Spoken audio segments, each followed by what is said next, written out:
लो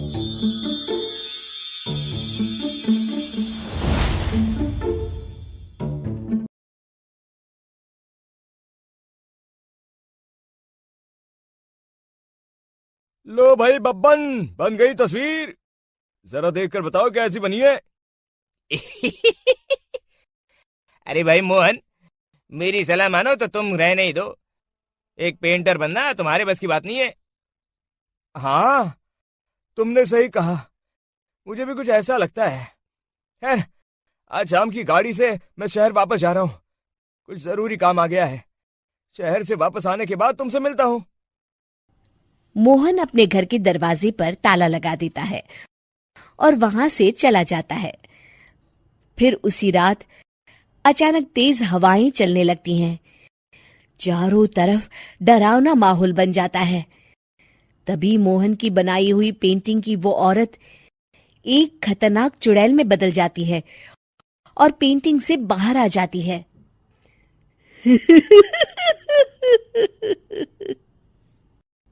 चुड़ैल घर के बाहर चली जाती है।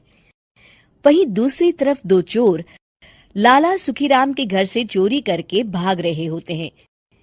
दोनों भागते भागते गांव के चौराहे के पास पहुंच जाते हैं। तभी अचानक वो चुड़ैल उन दोनों के सामने आ जाती है।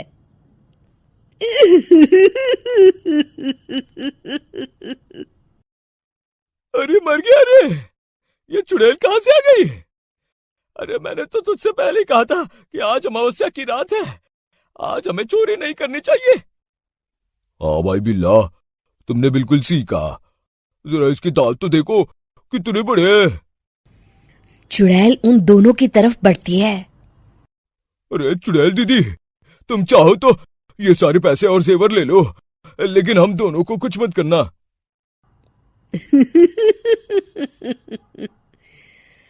पैसे और जेवर के लालच में तुम इंसान बिकते हो, हम चुड़ैल नहीं।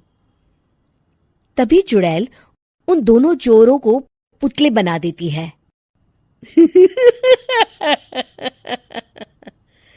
मैं किसी को नहीं छोड़ूंगी। अब कोई मुझसे नहीं बच सकता।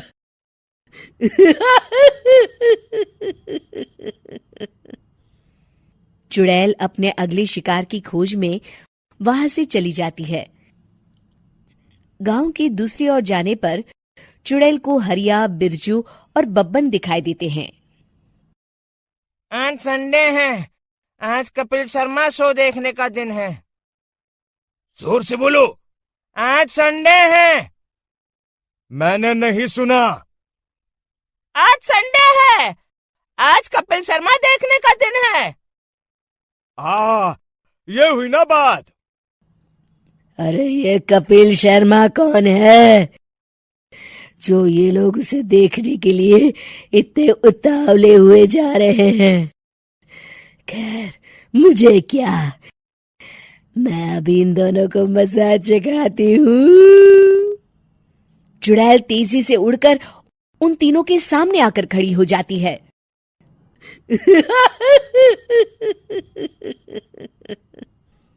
कपिल शर्मा शो बाद में देखना, पहले मुझे देख लो। बब्बन चुड़ैल को देखते ही पहचान जाता है। अरे ये तो तस्वीर वाली औरत के जैसी दिख रही है। मुझे अभी नहीं मरना है। अरे भागो रे! तीनों वहां से भाग खड़े होते हैं। बब्बन तो किसी तरह अपनी जान बचाकर वहां से भाग जाता है, लेकिन हरिया और बिरजू को चुड़ैल पकड़ लेती है और उन्हें पुतला बना देती है।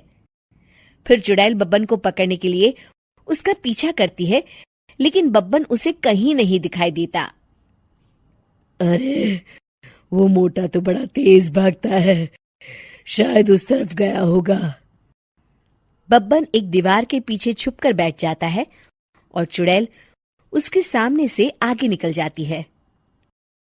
बाल बाल बच गया। अगली सुबह बब्बन सभी गांव वालों को सारी बात बता देता है।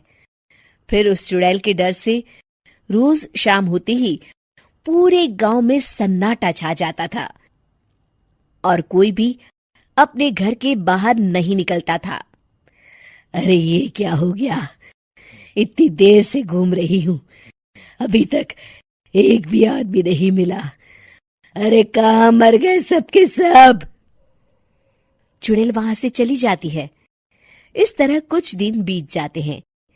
फिर एक दिन मोहन गांव वापस आता है। बब्बन उसे बताता है कि उसकी बनाई तस्वीर से एक चुड़ैल बाहर आ गई है। मोहन समझ जाता है कि ये कोई आम कागज नहीं है। वो जो भी उस कागज पर बनाएगा वो असलियत का रूप ले लेगा। अरे मोहन भाई, अब तुम क्या करने वाले हो? मेरे पास एक बहुत बढ़िया तरकीब है।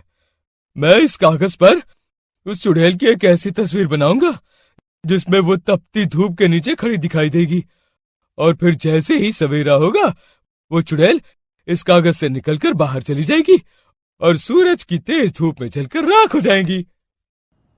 मोहन बिल्कुल वैसे ही तस्वीर बना देता है और जैसे ही सवेरा होता है वो चुड़ैल कागज से निकलकर बाहर धूप में चली जाती है और सूरज की गर्मी बर्दाश्त नहीं कर पाती और जलकर राख हो जाती है।